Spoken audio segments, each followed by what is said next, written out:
Right. Well, this book, it has emails, recordings.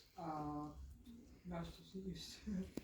And it has quite a few stories, short stories. So if you go to contents, you can see they have stories too. Rob and I are both writers, so we interviewed each other, but then we wound up writing stories. Uh, the project started just as an interview for a magazine, and then we did another interview, and then I just thought, oh, we have a book here, and we started contributing stories and thinking about the project. So I'm really honoured to be with you here, that you've come here to be introduced by Paul Ewen, and to be with Rob, for this project to finally be yeah, finished. Right, I'm going to read from one of the stories called The Emotional Alphabet Children. It's a long story, I'll just read a little bit. I wanted to read you the first quotation by Wisława Szymborska. I just really like it, so you're here, I'll read it. Little girls with flaming tongues for tararas, in earrings or pandemic lamentations. I think it's very fitting to the times we live in. And also, well, the story is like a long email to Rob. It begins with unreadable via XJ unreadable. And I mentioned Borges at the beginning. I'm just going to read you a little bit, and then I'll read you a little bit from the story. Let's see. As all these pages have happened between other projects, with so many interruptions and cookies interrupters, many ideas are sidelined or forgotten. In The Immortal, which is by Borges, I'm talking about Borges before. In The Immortal, the immortals built a city so senselessly monstrous, they end up abandoning it, and immersed in pure thought, start living in caves, as if that was the best of all possible worlds. Becoming troglodytes might not be that appealing to most people, but the story is certainly an ironic indictment of urban space and civilization as we know it. And then there's this little quote by Borges. This city is so horrific that its mere existence, the mere fact of its having endured, even in the middle of a secret desert, pollutes the past and the future, and somehow compromises the stars. So this is just part of my inner Rock, which is a short story made up. And then I'm going to read you a little bit from the short story, which is called The Emotional Alphabet Children. As you know, I have this fascination with neuroscience, and though I'm aware of its limitations, the complex relationship between mind and brain, and the issues related to free will, I tend to Google neuroscience and whatever I'm interested in, e.g. the 7 deadly sins, money hoarding, the controversial amygdala hijack. So, in these devastating corridors of death, strange solitude and a kind of reckoning, thinking that climate crisis casualties are going to be even worse, I wound up Googling greed, trillions of greed, the neuroscience of greed, algorithms of sorrow. So it was tears and bottomless lakes of sadness. Many of us dwell on our planet's breathtaking manifold poetry and beauty, as well as on the millions of lovely humans who are striving to protect it and ensure our own survival as a species, taking pains to partly thwart the horrific movie ahead. And we wonder how anyone wouldn't want to do the right thing. Then the complex irrationality of it all comes to the foreground. The kaput moral compass, the cheating, the lobbying, the violence and indifference to what happens to the only home we have, and to us, the dwellers, which includes all living creatures. It all points to psychopathy.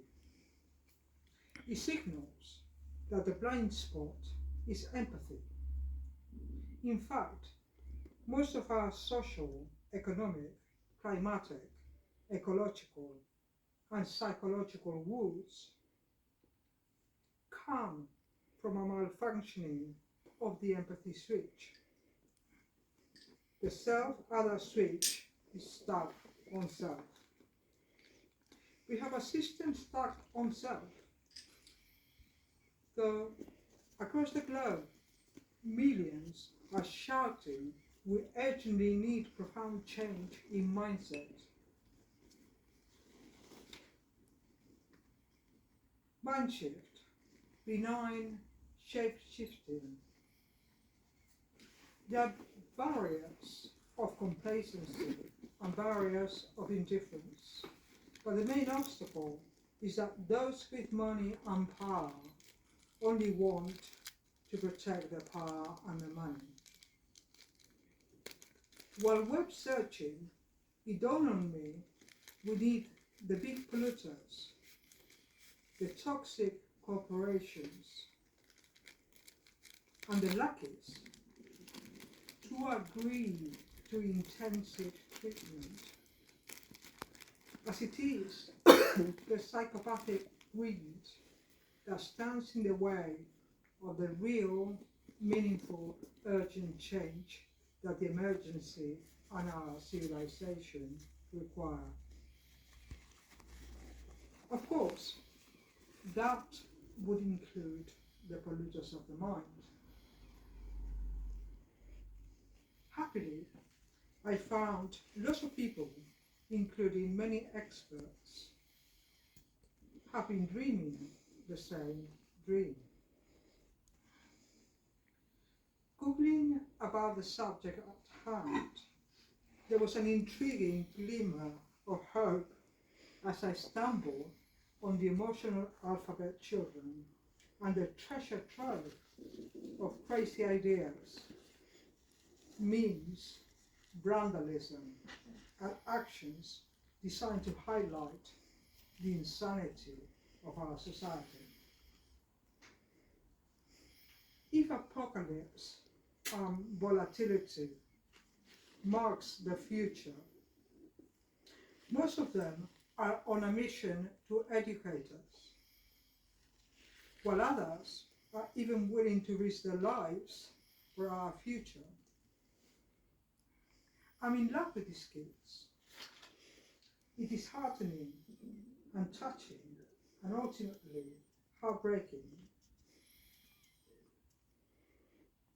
that so much courage, light and grit should come from frightened but brave teens from all walks of life.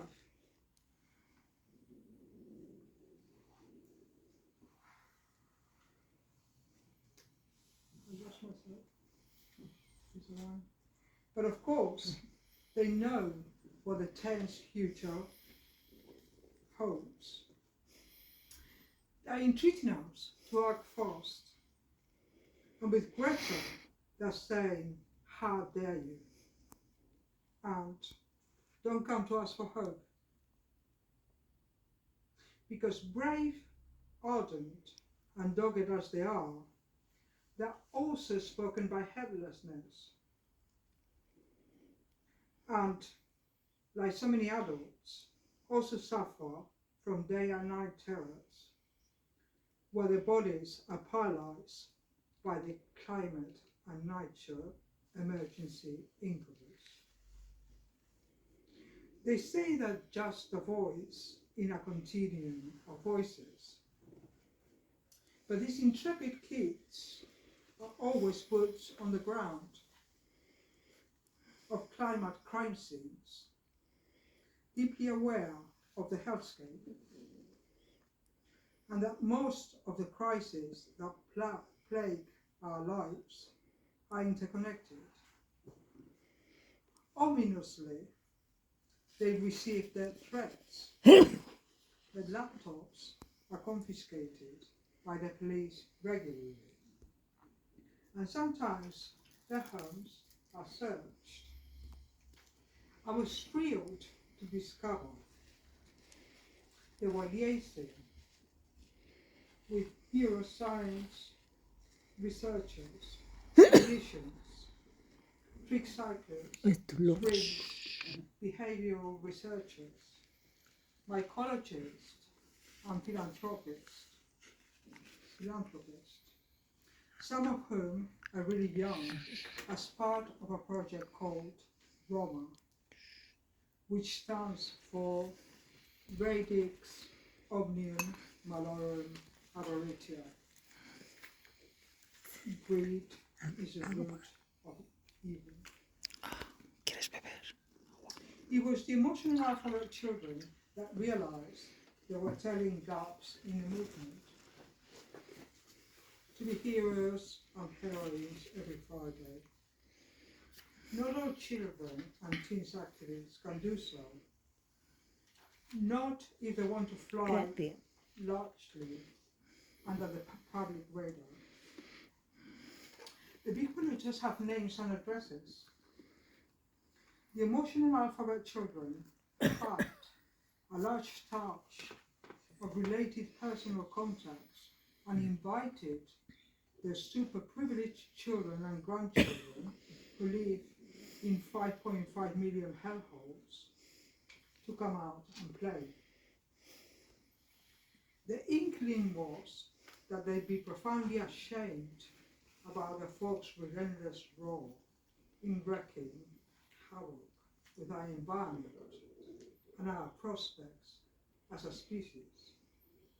They found most of them shuddering in their daily knowledge that the folks are sick and sickening, though some, undoubtedly, brought up by climate deniers, had mother views. Realizing that the battle for the future of our species is inextricably linked with treating these kids' hawks, that's to say, corporate psychopathy. The emotional alphabet children invited them to the planetary alarm cafe and sent them on an impossible task, as if from a fairy tale. So, within the movement, there's now this secret cabal of millennials who happen to be the children and grandchildren of billionaire psychopathic corporate CEOs and their accomplices. They are known as the kids of Carbon City et al. I believe some of them are now secretly active within exile, but their work mainly takes place in the shadows of the families, largely propelled and inspired by wild suggestions whispered by the emotional alphabet children. play, fool around with the little parasites, they say. The kids of Carbon City et al. have begun to play seriously.